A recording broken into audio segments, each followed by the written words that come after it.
당뇨병 환자에게 가장 먼저 권하는 생활 습관이 뭘까요? 바로 운동입니다. 병원에 가면 의사 선생님들이 늘 강조하죠. 운동하세요. 꾸준히 하셔야 해요. 그래서 많은 분들이 이렇게 생각합니다. 아, 운동만 많이 하면 당뇨는 괜찮아지는 거구나.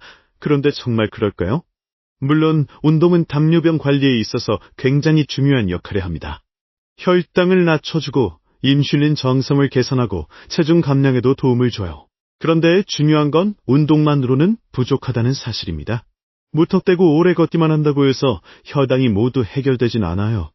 오늘은 이와 관련된 연구 결과들과 정확한 운동법, 주의사항까지 모두 알려드릴게요. 우선 꾸준한 유산소 운동은 당뇨 환자의 생존율을 높여준다는 연구가 많습니다. 하루 30분 이상 걷기만 해도 심혈관 질환 위험은 줄고 혈당 조절에도 도움이 됩니다. 미국 조지 워싱턴대 연구에 따르면 단순히 체중보다도 운동 능력이 당뇨 예후에 더 중요하다고 합니다. 숨이 살짝 찰 정도의 중강도 운동, 예를 들어 빠르게 걷기나 실내 자전거 같은 걸 주 150분 이상 하는 게 기준이에요. 이건 세계보건기구와 당뇨병 학회들이 공통으로 제안하는 기준이기도 합니다. 하지만 여기서 중요한 포인트가 있습니다. 유산소 운동만 해서는 부족하다는 거예요. 근력 운동, 그러니까 팔이나 다리, 복부에 힘을 줘서 근육을 만드는 운동이 꼭 병행되어야 합니다. 왜냐하면 인슐린은 우리 몸의 근육에서 주로 작용하거든요. 근육량이 많을수록 혈당을 더 잘 사용하게 됩니다. 심지어 영국에서 진행된 연구에서는 악력, 즉 손에 쥐는 힘이 강한 사람일수록 제2형 당뇨병의 위험이 44%나 낮다는 결과도 있어요. 그래서 걷기에 자전거 타기 같은 유산소 운동에 더해서 발굽혀 펴기, 스쿼트 또는 저항밴드를 이용한 근력 운동을 일주일에 2, 3번은 꼭 해주는 게 좋습니다. 체육관에 가지 않더라도 집에서 할 수 있는 운동으로도 충분하니까요. 그리고 운동 시간대도 생각보다 중요합니다. 식사 후 10분에서 30분 사이에 운동을 시작하면 식후 혈당이 급상승하는 걸 효과적으로 막을 수 있어요. 하버드 계열 조슬린 당뇨 병센터 연구에서는 특히 오후 시간대 운동이 아침이나 저녁보다 혈당 개선에 더 효과적이라는 결과도 발표했죠. 그럼 운동을 많이 할수록 좋은가요? 사실 이 질문에는 아니오라고 대답해야 해요. 너무 과한 운동은 당뇨 환자에게 위험할 수 있습니다. 특히 혈당이 높을 때 등산이나 수영 같은 격렬한 운동을 하면 오히려 혈당이 더 올라갈 수 있어요.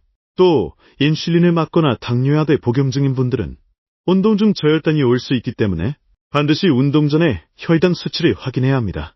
그렇다고 스트레칭만 해서는 안 됩니다. 단순한 스트레칭은 혈당 조절 효과가 거의 없어요. 꼭 심박수가 오르고 근육에 자극이 가는 정도의 운동이 필요해요. 게다가 당뇨병은 단순히 혈당만의 문제는 아닙니다. 운동만 한다고 모든 게 해결되지 않죠. 음식 조절, 체중 감량, 스트레스 관리, 수면의 질, 이 모든 게 함께 작용해야 제대로 된 효과가 나타납니다. 어떤 분은 이렇게 말씀하세요. 내가 매일 1시간씩 걷는데도 혈당이 안 떨어져요. 그런 경우는 대부분 식사 조절이 제대로 안 됐거나 근육량이 부족해서 인슐린 효과가 떨어졌거나 혹은 혈당 피크 시간대를 놓쳤기 때문입니다. 그러니까 당뇨 환자에게 가장 중요한 건 단순히 운동을 많이 하는 것이 아니라 운동을 정확히 꾸준히 안전하게 하는 겁니다. 그렇다면 어느 정도를 목표로 삼아야 할까요? 우선 기본적으로는 주 150분의 중등도 유산소 운동, 그리고 주 2회에서 3회 근력 운동, 가능하다면 식사 후 10분에서 30분 내 운동 시작, 하루에 2번에서 3번, 짧게라도 움직이면 더 좋습니다. 단, 운동 전후 혈당 체크는 필수고요. 고혈당일 때는 격한 운동은 피해야 하고, 저혈당이 의심될 때는 반드시 간식을 챙겨야 합니다. 운동화만 신고 무작정 나가기보다는 자기 몸 상태를 체크하면서 운동 루틴을 만드는 게 정말 중요합니다. 요즘은 스마트워치나 혈당 측정기 같은 도구들도 많으니까 그런 기기를 활용해보는 것도 큰 도움이 되실 거예요. 오늘 영상의 결론을 다시 정리해볼게요. 당뇨병 환자에게 운동은 아주 중요합니다. 하지만 운동만으로는 부족하고 어떤 운동을 어떻게 하느냐가 정말 중요합니다. 근력 운동과 유산소 운동을 병행하고 식사 후 운동 타이밍을 잘 맞추며 자신의 혈당 상태에 따라 조절해주는 것. 그게 바로 당뇨 관리의 핵심입니다. 무작정 열심히만 한다고 해결되는 게 아니라 내 몸과 혈당의 반응을 보면서 똑똑하게 관리하는 것. 이게 진짜 건강한 습관입니다. 도움이 되셨다면 구독과 좋아요 꼭 부탁드리고요. 주변에 당뇨로 고민하시는 분이 있다면 이 영상 꼭 공유해주세요. 우리 모두 건강한 삶을 위해 함께 노력해요. 감사합니다.